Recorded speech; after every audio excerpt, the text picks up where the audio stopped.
वैसे तो हर साल ऑस्ट्रेलिया के कुछ जगहों में आग लगना एक कॉमन सी बात है। साथ ही यहाँ की इकोसिस्टम के लिए ये बेहद ज़रूरी भी है। इसलिए फायर फाइटर्स इस आग को कभी पूरी तरीके से बुझाते नहीं हैं, बल्कि उसे कंट्रोल करने की कोशिश करते हैं। लेकिन जून 2019 से मई 2020 के बीच ऑस्ट्रेलिया में लगी आग ने लगभग 18 मिलियन हेक्टेयर ज़मीन को जला के राख कर दिया। एक एग्जाम्पल के थ्रू आपको समझाता हूँ। गुजरात का एरिया 19.6 हेक्टेयर का है, तो आप अब इमेजिन करके पता लगा सकते हैं कि कितना एरिया आग के हवाले हुआ होगा। इस पूरी घटना में भारी संख्या में जान और माल की हानि हुई। ये आग इतनी खतरनाक थी कि इसके धुएं ने ग्लोब का एक पूरा चक्कर लगा लिया था। इसके धुएं के कारण न्यूजीलैंड में स्थित ग्लेशियर पीले रंग के हो गए थे। जब पूरा देश आग में जल रहा था, तब ऑस्ट्रेलिया के प्रधानमंत्री स्कॉट मॉरिसन हवाई में छुट्टी मना रहे थे, जिसके लिए उन्होंने बाद में माफ़ी मांगी, पर यहाँ की आम जनता ने इनके मुंह पे गालियाँ दी। इस आग में लगभग 1 बिलियन एनिमल्स मर गए। यहाँ आम तौर पर मिलने वाले कोआला की पॉपुलेशन में भी काफ़ी इफेक्ट पड़ा है। ऑस्ट्रेलिया में जिस प्रकार समय समय पर आग लगने की घटनाएं सामने आती हैं, इसी प्रकार इंडोनेशिया की राजधानी जकार्ता में बाढ़ आना आम सी बात हो गई है। 1621, 1654, 1918, 1942, 1976, 1996, 2002, 2007 और 2013 में आए बाढ़ भयानक तो थे ही, पर जब दुनिया 1 जनवरी 2020 को नए वर्ष की खुशियां मना रहा था, तब जकार्ता और इसके आस पड़ोस के क्षेत्र विनाशकारी बाढ़ से जूझ रहे थे।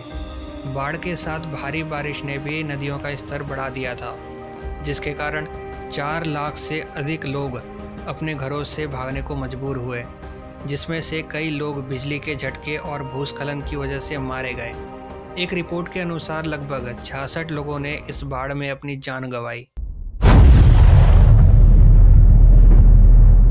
एक ऐसा देश जिसकी खुद की आंखें पूरी खुलती नहीं, उसने अपनी लापरवाही से ना जाने कितनों को मौत की नींद सुला दिया, जिसका मंजर अभी भी कायम है। दिसंबर 2019 में चीन के वुहान में पहले कोरोना वायरस केस की पहचान की गई थी। 11 जनवरी 2020 को China recorded the first death by corona virus. इसके 2 महीने बाद WHO ने 11 मार्च को वायरस को विश्वव्यापी महामारी घोषित कर दिया, लेकिन तब तक वायरस दुनिया के अन्य देशों में फैल चुका था, जिससे बचने के लिए कई देशों ने लॉकडाउन का रास्ता अपनाया। वैसे देखा जाए तो इसके लक्षण बहुत ही आम नज़र आते हैं, पर इससे होने वाले मौत के आंकड़े इससे भी भयानक हैं, जो किसी को भी हैरान कर सकते हैं। अगर हम इसकी वैक्सीनेशन पर बात करें, तो आपको शायद पता होगा कि यूके में रिसेंटली वैक्सीन को लेकर टेस्ट चल रहे थे। यूके में एक नया स्ट्रेन पाया गया है इस वायरस का, जो 70% ज़्यादा इन्फेक्शियस है, जो म्यूटेशन के कारण हुआ। फिलीपींस के लुजोन में स्थित ताल ज्वालामुखी फिलीपींस का दूसरा सबसे सक्रिय ज्वालामुखी है, जो जनवरी 2020 को फट गया तथा 12 जनवरी के बाद इसने अपना भयानक रूप दिखाया, जिसके कारण खतरनाक भूकंप के झटके आए और बाद में विस्फोट भी हुआ। आपकी जानकारी के लिए बता दूं कि यहाँ 20 से भी अधिक सक्रिय ज्वालामुखी है, जिसके प्रभाव के कारण यहाँ के लोग अक्सर खतरे में रहते हैं। इस ज्वालामुखी के फटने के कारण इसमें से भारी मात्रा में राख के साथ धूल उत्सर्जित हुआ, जिसमें 3 लाख से अधिक लोगों को इसके प्रभाव से बचाया गया, परंतु 39 लोगों की इसके कारण जान चली गई।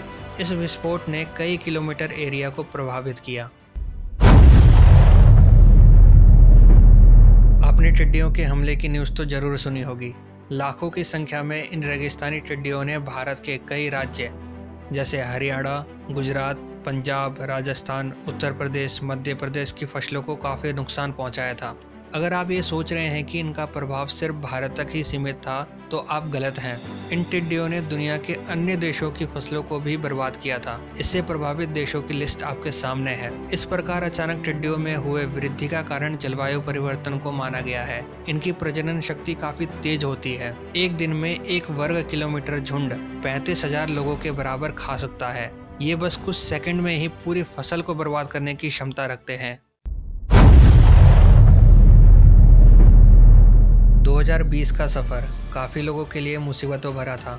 सिर्फ इसलिए नहीं कि कोरोना वायरस था, बल्कि अर्थक्वेक ने भी इसमें पूरा साथ दिया।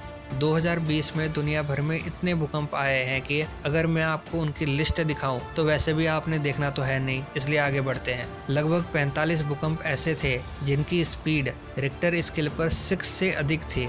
कई देश तो ऐसे भी थे जिन्होंने 7 से अधिक की मार झेली थी। सिर्फ तुर्की में ही इतना खतरनाक भूकंप आया था जिसने 41 लोगों की जान ले ली। India, China, Iran, Philippines, Russia, Turkey, साथ ही कई इलाकों में भूकंप आए, इतने बड़े क्षेत्र में, वो भी एक साथ। 16 मई से 21 मई 2020 के मध्य चक्रवात एम्फान ने न सिर्फ बंगाल और उड़ीसा में तबाही मचाई, बल्कि 12 लोगों की जान का कारण भी बना। मौसम विभाग के अनुसार ये बेहद भयंकर चक्रवाती तूफान थे। बारिश, बिजली गिरना और धूल ने रास्ते में आने वाले सभी चीजों को नष्ट कर दिया।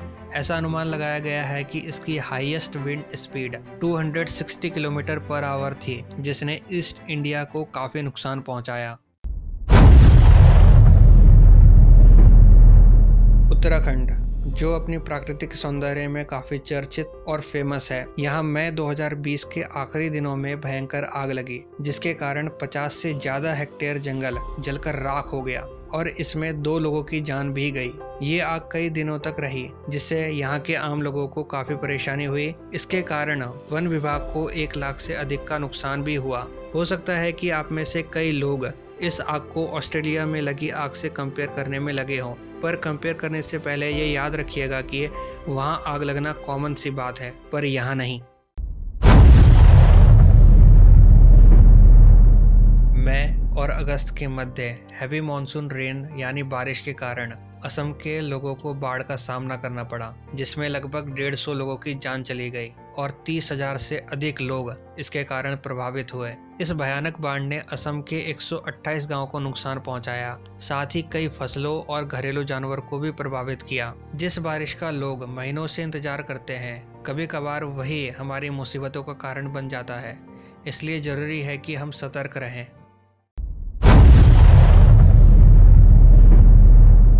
अंटार्कटिका 140 लाख वर्ग किलोमीटर क्षेत्रफल के साथ पृथ्वी का 5वां सबसे बड़ा महाद्वीप है, जिसमें 98% भाग 1.6 किलोमीटर मोटी बर्फ से ढका है। मई 2020 के करीब अंटार्कटिका के बर्फ हरे रंग के दिखाई देने लगे।